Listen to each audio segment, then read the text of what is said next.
Back at it again, y'all. Car Stereotype episode 3. I had a blast making the second episode, and I hope you guys are loving the series so far. Now, if you're new to the Stereotype series, this is an inspiration from SoundSmith's Team Fortress 2 Stereotype series. This series will go over certain cars in Forza Horizon 5 and the stereotypes that ties to each of the cars, so there won't be like a generalized stereotypes like grandma drivers or Mustang drivers. Once again, I will go over the disclaimer just to make sure, and also tell people who skip over the disclaimer and calls me a slur in the comments just to go, suck it! Anyway, stereotypes aren't aimed at everybody. There are exceptions to this. It's just generalization, and you may or may not fit in these stereotypes, so calm down, alright? Alright, let's get started.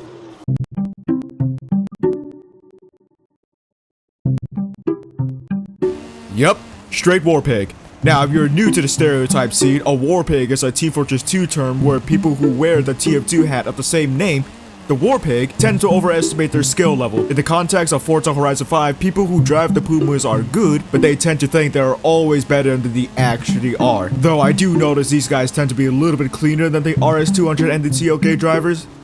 They're pretty alright in my book. If you go to the dictionary and turn to the pages to the word mid, the definition would be players using the Audi R8 and S1 road racing. These guys are the literal definition of... Wait, have I done this already? Hold on, let me check. Oh, right! I did this exact script on the Ferrari 360 in the last video. Well, I guess that explains the R8 users. Pretty much the exact same stereotype as the 360 in A-Class. This is just the S1 version of it. Literally a plug-and-play car right here, ladies and gentlemen. This is probably one of the most common drift cars you will see online, and like 90% of these guys are low-level new players. They can't drift for shit because, frankly, it's hard to drift for new players. This truck exists just for new players to make them feel like they're absolute dog water to drift and never drift in this game ever again. They just try so hard, man. If you're a new player trying to drift a Silverado DD, here, have a participation medal from me. This is another one of those examples when there's a 50-50 chance that these guys are either pretty quick or just complete dog water. And within those 50-50, there's another 50-50 chance that they are pretty respectable and clean on track, or just plain freaking menace on the freaking track. I'd argue these guys are also war pigs. You see these guys a lot in S1 road racing lobbies, and they are either fighting up front or they are so bad that they're at the back. You know, it's really easy to spot the stereotype from these guys. If you have 2 or 3 of these guys in this Porsche 911 in your lobby, chances are when the race is finished, you will have one Porsche 911 FE up there and the others at the back. Could be skill related. I don't know.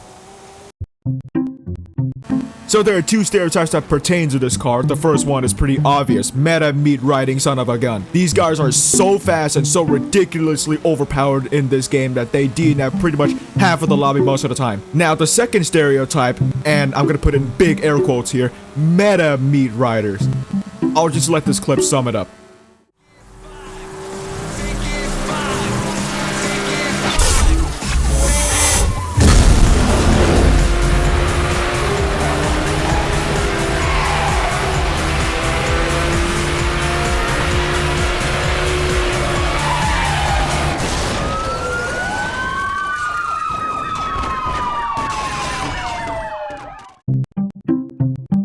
Okay, yeah, listen, I'm bending the rules slightly here. I know that this isn't a car stereotype, more just like a general player stereotype kind of thing, but hear me out, because I just want to get this done and over with. Because this is like a really universal stereotype in Forza Horizon 5. Players who have this badge or on their gamer tag are some of the most clueless mother truckers on planet Earth. They try too hard to represent Ken Block and pay tribute to the legend himself, but what do? Drive like they have the frickin' Georgian State Police on their ass 24/7. Absolutely reckless, clueless, and a majority time, slow and dirty drivers. You want to actually pay respect to Ken Block? Actually drive good just like him, you complete doofus. So there are 2 stereotypes that pertain to this. The first one is, well, you already know. Hey guys, look, please hear me out. I'm not an edgy tryhard bandwagoning son of a gun who uses the Anniversary Viper or the Viper ACR. please listen, guys. I like the Viper IRL. I'm using it because I like it. I just want to enjoy this car, guys. Please stop. I'm not a meta using son of a bitch. Please, guys. The second stereotypes are the people who downgrade this Viper from S1 to A class and are genuinely pretty solid people. If you want to see how good this Viper is downgraded to A class, you can check out this video here. As far as the people goes, yeah, I'd say they're pretty solid people. Now, of course, there's an exception that there could be people who uses the 3 Vipers in S1, this Viper, the ACR, and the Anniversary Edition Viper, and so how good all of those 3 cars are, and downgraded the baby Viper, the 2013 SRT Viper, to A-Class thinking it's just as good, only to be stopped by actual A-Class meta cars. So pretty much a bigger discounted Viper Anniversary Edition is what I'm trying to say. These guys want you to think they don't take this game seriously at all. I mean, come on, he's driving one of the most meme cars in the game and you don't take this guy seriously at all. But be warned, these guys are real dicks on track, and in reality, they take the game really seriously. They want you to think they don't take the game seriously in the Jimny, but they actually are. These guys are shit. Like, really shit. Absolutely freaking clueless. It doesn't matter. If they are new or they have a star or 2 next to their player level, these people driving these cars can't drive for jack shit. And the car can't perform for shit. Now, I know that, sure, there will be people in my comments saying this car isn't that bad and that this is a good car, but I have hands-on experience with how absolutely dog-watered this car and the welcome pack version of this car is. Second.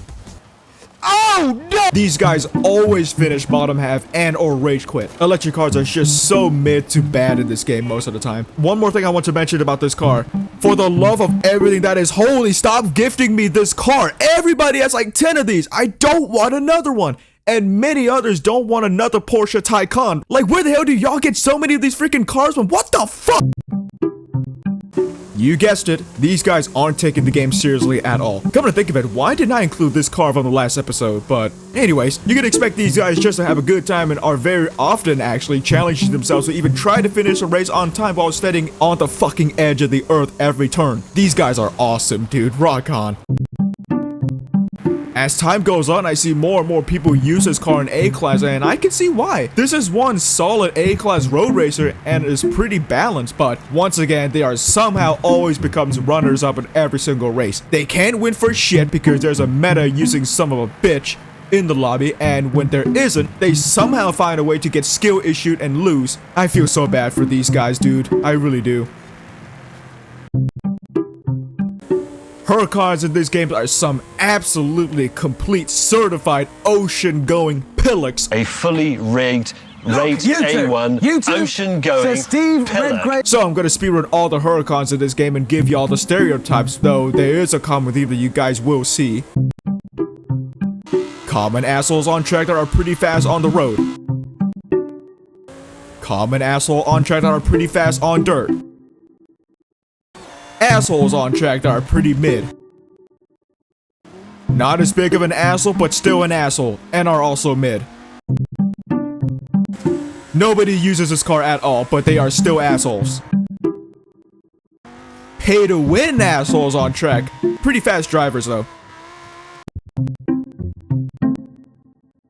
He's got 2 tenths to make up in the shortest sector of the lot. The defending world champion has got talent, has got pace on a super fast car, but is it fast enough? And Verstappen crosses the line to take pole position. Unbelievable.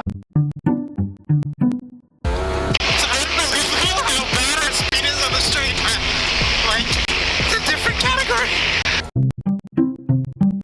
For some odd reason, these guys always race these cars bone stock and B-class racing. I don't even know why, but they do apparently. And when they do figure out that there's a pretty good feature in Forza Horizon 5 called the upgrade system where you put performance parts on your car to make it go faster, they are still completely absolutely mid. Like, how in the world are you still so bad even after you figured out you can upgrade your car? Like, you put all the effort to spend your credits on performance parts, and yet here you are, you're still slow as shit the same way you were slow as shit when you drove this thing bone stock.